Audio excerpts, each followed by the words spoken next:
At eto na sila, ang nag-iisang masugid na tagahanga ni Nicole Yala, Chris Chuper! Kasama ang nag-iisang die-hard fan ni Chris Chuper, Nicole Yala! Dear Nicole and Chris. Dear Nicole and Chris. Dear Nicole and Chris. Dear Nicole and Chris. Magandang... Hello, ayun. Magandang tanghali. Mga kabisyo, mga tambalanista, hello. Kumusta naman po ang mga tambalanista natin ngayong Friday na ite? Teka ha, ang gulo ng buhay ko. Ang gulo nung yun. Sorry po Ang kulay ko. Ang dami niyo po ba naririnig? May mga hinihila po ako, mga kutsara, tinidor, mga mesa. Talaga, kapag fiestahan, mga kaibigan, ang daming nangyayari, ang daming mga bisita, ang lahat ng tao aligaga. Totoo yan. Pero masaya, syempre. Oo diba? naman. Parang nakakapagod pero masaya. Correct ka. Meron ganong klaseng eksena no, na yung parang partner, parang kapag nag-attend ka ng isang, o kaya ikaw mismo yung may birthday. 'Di ba? Yung napapagod ka, birthday celebration. Yan. Di po kasali dito yung mga nag-birthday tas parang wala lang po yung birthday nila, 'di ba? Pero ibig sabihin, 'di ba, kapag ikaw ay may party, yung para bang pagod na pagod ka, kaka-entertain ng mga bisita, pero yung puso mo masaya. Yan, Yes. 'di ba? So Totoo. ganun po ang eksena namin dito po sa aming Aliwan Fiesta. Grabe, ang dami pong nanood kahapon sa unang araw ng Aliwan Fiesta natin. Grabe, ang dami-daming tao. Totoo yun. Yung alas 5 Katuwa. na event kahapon, yung tugtog ng Aliwan, patikim pa lamang po yung mga nasaksihan ninyo. Ay, yung mga nako. nanood sa FB Live at yung mga nanood din on-site, mismo dito sa harapan ng MBC building. Patikim pa lang yun. Kasi tugtog pa lang yun eh. Wala pa yung mga street dancers. Yes. So pag pinagsama yung tugtog at Na may yung mga kasama- street Ay, dancers, nako. talaga naman. Nakakatuwa na nakaka-excite na, ay nako, lahat-lahat na po ng mga masasayang feeling. Yeah. Yan. Parang pinagsama-sama lahat ng mga masasayang okasyon sa buhay mo sa iisang event. Ganon. Oh, totoo yun ha. Ganon ang Aliwan Fiesta.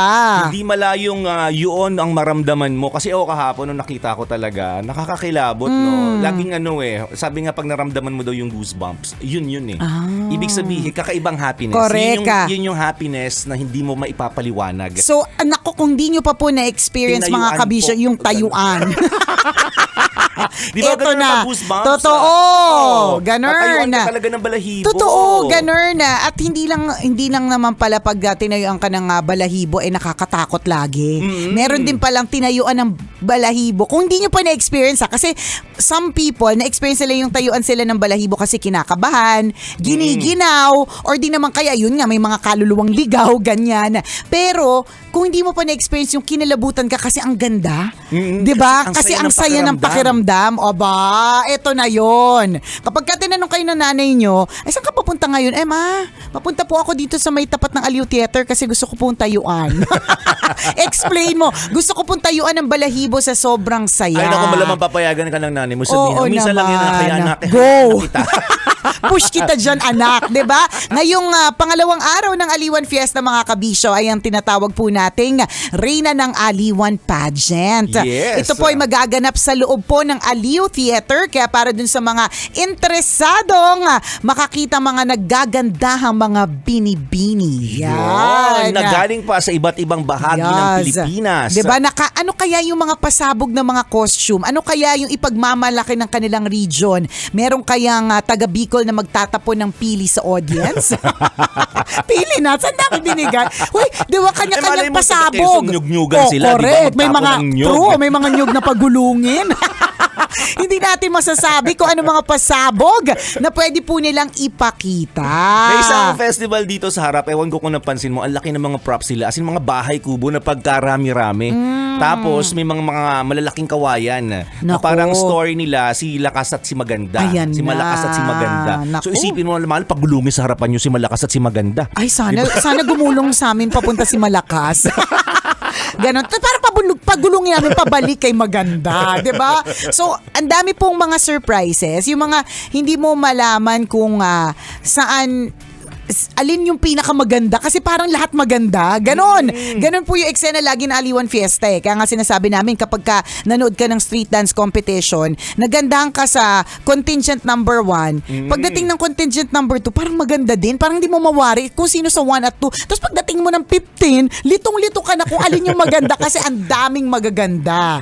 Totoo diba? yun. And yun yung lagi sinasabi namin dito sa Manila Broadcasting Company or sa MBC Media Group na talagang yung ganitong klase ng patimpalak mga kaibigan. Actually, this is not just a show. It's a competition. Yes. So patimpalak, pagalingan po ito ng kultura. Correct. At pag nakita mo yung binanggit ni partner na nagsama-sama mo ito, isang lugar naman ng pinanggalingan nito Pilipinas. Diba? Pag nakita mo yun, pag na-realize mo na lahat ito ay nanggaling sa isang bansa, which is the Philippines, magiging proud ka sa kultura natin. Correct. Iba't iba ng kultura pero lahat magaganda. Kapag ka ganyan, alam mo, feeling ko, partner, kapag ka lahat po kayo umattend ng Aliwan Fiesta, again, this is the second day, bukas po yung pinaka-last day, feeling ko lahat tayo merong pusong nananalig na hindi tayo matatalo ng China. Di ba? Alam mo yun? Kasi mamahalin mo yung Kultura Pilipinas. pa lang eh. Correct Oo. eh. Ipaglalaban mo siya, ipagtatanggol mo siya, pipiliin mo siya. Yun ang pinakamaganda mga kabisyo kapag ka ikaw ay nag-attend ng Aliwan Fiesta, ma-enjoy mo ang Pilipinas. 'Di ba? Ma-enjoy mo lahat ng mga iba't ibang paboritong festivals sa iisang lugar lamang. So yan po ang ating Aliwan Fiesta 2024. Sana po kayo po ay makarating. Again, mamayang gabi ang ating Reyna ng Aliwan alas 7 ng gabi sa loob ng Aliw Theater. Ready ka na ba? Ha? Ready ka na ba? O di Two-piece syempre, mo, ready ha? na? 2-piece chicken. Ready ko nang Rarapan kainin. din pala. Oo, yun yung talent ko eh. Paano kumain ng Hawak ang two-piece Oo, paano chicken. kumain ng 2-piece chicken in 1 second, o, di ba? Nakaka-excite po yan rin ng Aliwan, pero ang pampabitin po dyan is it's just the pageant. So yung announcement ng winners will happen tomorrow after po ng street dance competition and float parade sa Yes. awarding ceremonies kung saan kami po ni Chris Choper ang mag-host. Tama, Yan. nakaka-excite, no? Kaka-excite! At dahil competition ito, mga kabisyo, ibig sabihin may nakalaang papremyo. Ayun. Hindi lang ito Oo. 10,000 piso, hindi lang 5,000 piso ang pinagtatalunan dito, mga kaibigan, milyong halaga ng piso. Yes. Diba? Isipan mo, maliban sa bragging rights, so uwi kang may dalang milyon. I think 1.5 million dun sa pinakamagaling na street dancers. Tara. Isipin nyo, mga kaibigan, no? Ganda. Pinagmalaki mo na yung kultura mo, 'di ba? Ang ganda na ng story na iuuwi mo pag uwi mo sa probinsya, 'di ba, na yung experience. Ay masaya pala sa Aliwan nung pumunta ako sa CCP complex. Nakita ko rin yung ibang yung mga ganong klase ng kwento. Tapos meron ka pang ganong kalaking pera na iuuwi sa probinsya niyo. 'Di ba? Talagang panalong-panalo ka sa Aliwan. Correct ka. At kung ikaw naman kabisyo, naghahanap ng mga masarap na kakainin, naghahanap ng souvenirs, meron din po kaming Shoppers Bazaar na open Yes. din po para i-enjoy nyo po at bilhin. Yan. Tama. Support po natin yung mga yung mga produktong Pilipino, yung mga binibenta dito sa Pilipinas, 'di ba? Kahit na alam naman po namin na marami po kayong parcel na nasa China, 'di ba? Marami pong produkto dito sa Pilipinas na talaga namang ma-enjoy nating lahat. Agree. Grabe no, nakakatuwa talaga ang Aliwan Fiesta, and we're just so blessed to be part of it every year. Iba't iba man ang aming mga ganap kapag ka Aliwan, every single time lagi po siyang nakaka-excite. Totoo 'yun. And last night we were so blessed kasi maganda po yung panahon. Yes, ang ganda ng panahon, nakakatuwa. Thank you, Lord. Yun din Salamat. yung parang pinagpa-thank you ng mga performers kasi sila din yung maapektuhan dun Totoo. Kasi sila yung magpe-perform and may hirapan din sila mag-perform or mag-please ng audience kung wala namang audience in the first Correct, place. totoo na yan. Parang, kakanta ako, nasan yung audience? Nagalisan kasi umulan. Pero good thing, Ganda ng weather kahapon. Walang ulan. Kaya we are praying also for good weather tomorrow. Kaya dun sa mga medyo alam po ninyong malakas-lakas po kayo kay Lord. Yan. Tulungan niyo po kami sa pagdarasal for good weather tomorrow. Pero syempre, let's all be ready kasi rain or shine, tuloy naman po yung ating Aliwan Fiesta. Oo, sayang ko, inaalay ko na kasing itlog ko dati. Wala na akong itlog ngayon. Ang ano kasi yung itlog mo kasi parang malat-alat, ayaw nung pinag-alayan. Madumi pa. O yung mga, may mga kakilala dyan na gustong mag-alay ng kanilang mga itlog. Oh, go na. I-alay nyo na rin para mabigyan tayo ng magandang panahon. Tama. Di ba paniniwalang Pinoy yung ganun? Correct. Tara na. Speaking Ikaw may of... itlog ka, partner, baka ano? Meron. May pwede mong i-share. Meron naman ako, partner. May madami akong bukol sa katawan eh. Alin ang gusto mo? Makakalaki! Daming na nakakatuwa sa Pilipinas. Isipin mo yung pag-aalay ng mga ganyan. At hindi lang yun, partner, yung mga sayaw. Alam niyo po yung mga sayaw, meron siyang rason, meron siyang mga steps na ito pala ay para sa paghingi ng harvest o magandang harvest, 'di ba? May mga ganong klaseng kwento, nakakatuwa naman. Totoo yun na. Yung aliwan ganun, iba-iba ng isa, yung iba talagang associated with religion. 'Di ba? Na kunyari halimbawa yung Pahiyas Festival. Yan. 'Di ba ano yun eh? Pagbubunyi yun or pagpapasalamat for bountiful harvest. 'di ba? For abundance. So may mga ganun, so nagsasayawan yung mga tao. Meron bang bibigay ng papuri. Partner, may festival ba para sa abundance ng pera? Doon ako sa Malay festival natin, na diba? yun. Abangan ko yung festival na yun Correct. kasi malay mo dahil abundance sila. Mamigay. Maghahagi sila ng pera, Ay, nako. nagsishower ng pera. Ay, ako hindi ako maarte. Basta kahit coins ang isabog, partner, basta handa lang din ako sa eco bag ko.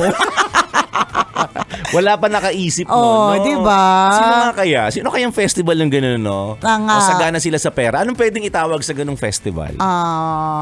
Pera Festival. Hindi. Mukayaya Pererara. Parang di naman mukhang pera kagad. So, Mukayaya Pererara. Ganon. Festival. Ganon. Eto na po, pumapasok na po ang Mukayaya Pererara Festival. Sensya na po, medyo puyat po kasi kami. Nanood kami last night.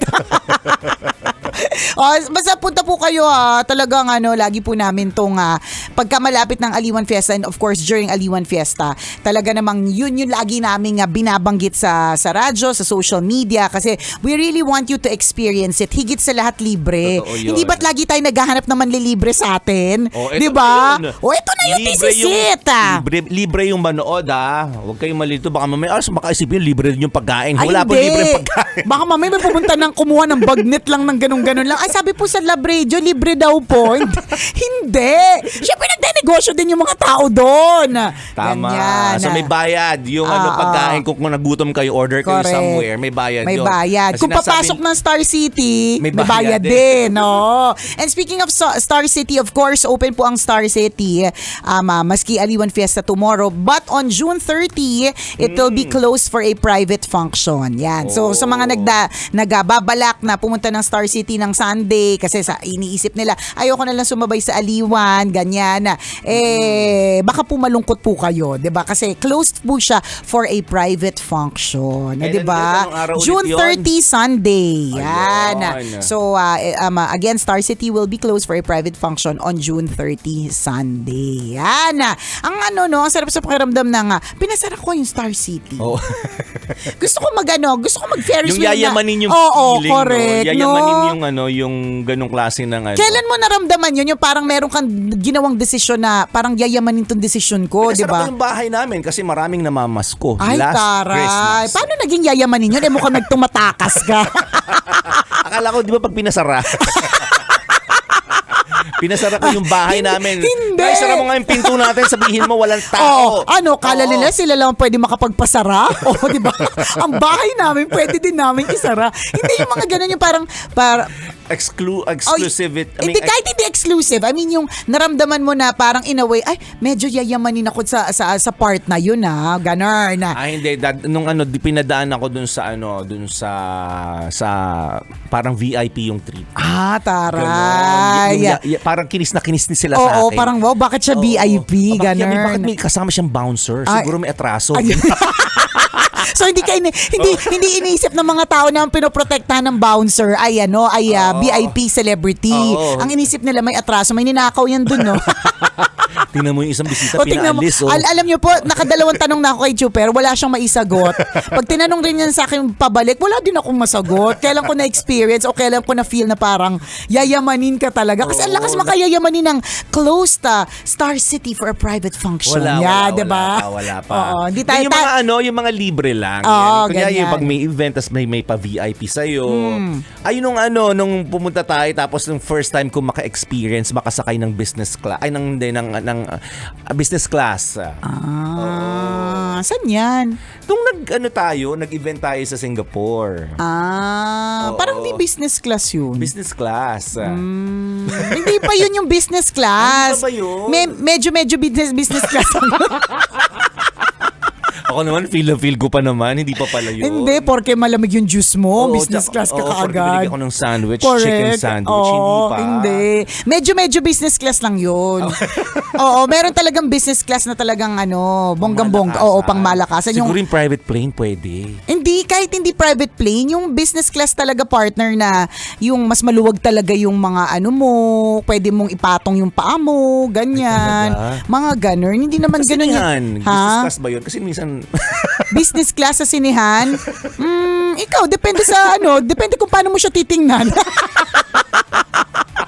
Naka-business pumasok ako class. Naka-business class ako sa Manood sinihan. ako, may ticket ako business class. Wow. Saan? Sa sinihan. Nakataas kasi yung paa ko doon. Sa bagay, Oo, kapag ka pinindot mo, di ba, may dadating, bibigyan ka ng popcorn. di ba? Saan Taray. ka makaka-experience, no? Di ba't business class ang tawag yan yung doon? mga example na parang medyo yayamanin. Di ba? Minsan di ba, i-experience din natin kahit medyo mas mahal ng kaunti ang isang experience.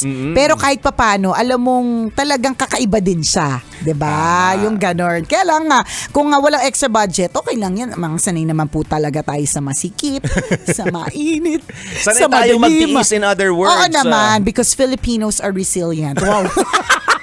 Naisingit pa? Kailangan pa bang i-memorize yan? Basic!